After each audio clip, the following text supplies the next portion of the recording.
The Bible. It's 66 books of history, stories, letters, and poetry that fit together to form God's one big story. The epic adventure of how He created us and loves us so much that He made a way to rescue us. As we travel through the Bible, from Genesis to Revelation, we discover people who met God and found their lives changed forever. And now for an amazing story, inspired by the book of Matthew, chapter 2, verses 1 through 12. When Jesus was born, there were no newspapers to spread the word, no talk radio or social media. In fact, it was a group of ragtag shepherds who first shared the news on the streets of Bethlehem. God has sent a savior! Hashtag Jesus! Far to the east lived a group of magi, or wise men, and even though they were several months' journey from Bethlehem, God gave them the news too. In fact, He wrote it in the sky. Melchior, Casper, come up here at once. The wise men came from a long line of scholars and astronomers who served as advisors to great kings and rulers. They often studied the night sky. What is it, Balthazar? Show us. Slow down there, young fry. Ugh, my aching back. The magi crowded at the corner of the roof, their eyes searching the star-studded sky. Balthazar pointed toward the horizon. See that star? To the west above the treetops? Right where no star has any business to be. The magi had made charts of all the stars and knew where each one should be throughout the year, but this star wasn't marked on any of their maps. So it means something, right? Something big. If only we knew. Use your noggins, my friends. Find me those Jewish scrolls. Many centuries before, the king of Babylon had conquered Israel and brought Jews back to live as captives in Persia.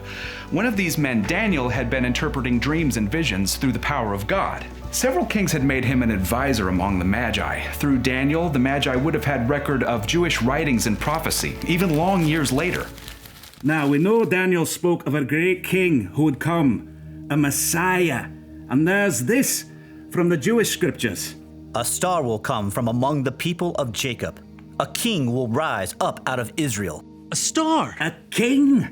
You think that star means a king has been born? In Israel? We must go and worship him. Road trip! My back is not gonna like this. The Magi gathered royal gifts and prepared for a long journey across the desert. Do we really have to take the camels? I certainly am not carrying all this gold on my back. Stars up, let's go! The wise men traveled for weeks, months across the dry, dusty land. At last, they reached the city of Jerusalem. Everyone must have stared at these men in their rich robes and their strange accents. Where is the child who's been born to be king of the Jews? We saw his star when it rose. Now we've come to worship him. Now, at the time, Jerusalem was ruled by a man named Herod, and when he heard that there was a group of men from the east that had come into town looking for a new king, well, he was not exactly thrilled. King of the Jews? I'm king of the Jews. If they think there can be two, I'll make them go boo-hoo. King Herod called for the priests and teachers of the law. Where is this king, this Messiah, supposed to be born? Bethlehem in Judea. Tell me more.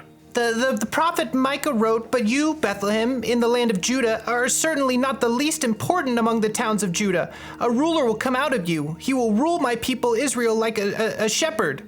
I need to find him first, I do, and then I'll make him go boo-hoo. Bring me these visitors from the east. The Magi came in to stand before King Herod. Precisely when did this star appear? A precise amount of time ago. I am told the Messiah is to be born in Bethlehem. So go and search carefully for the child. As soon as you find him, report it to me. Then I can make him go boo-hoo. I mean, go and worship him too. We're on it. So the Magi continued on their journey to Bethlehem. They were overjoyed when they saw the star again. There it is. It's resting right over that house on the edge of town. Good. Maybe now I can rest my back. The wise men reached the home and found the young child Jesus with his mother Mary. Come in, come in. Mary watched in amazement as these important men who had traveled so far bowed down to worship her son. And the wise men stared in wonder at this small boy who was king of the entire world. We brought gifts. One by one, Mary opened the beautiful gifts the Magi had brought. Gold? For a king? This one is frankincense for God's son. And myrrh for what is to come. Mary nodded. Once again, God had confirmed just how special Jesus was. Thank you. Thank you. The wise men began their journey home, hearts full of joy at all they had seen. Gotta tell King Herod all about it. I don't know about that man. Makes my back ache just thinking about him. In a dream that night, God had warned the Magi not to go back to Herod, so they returned to their country by a different road.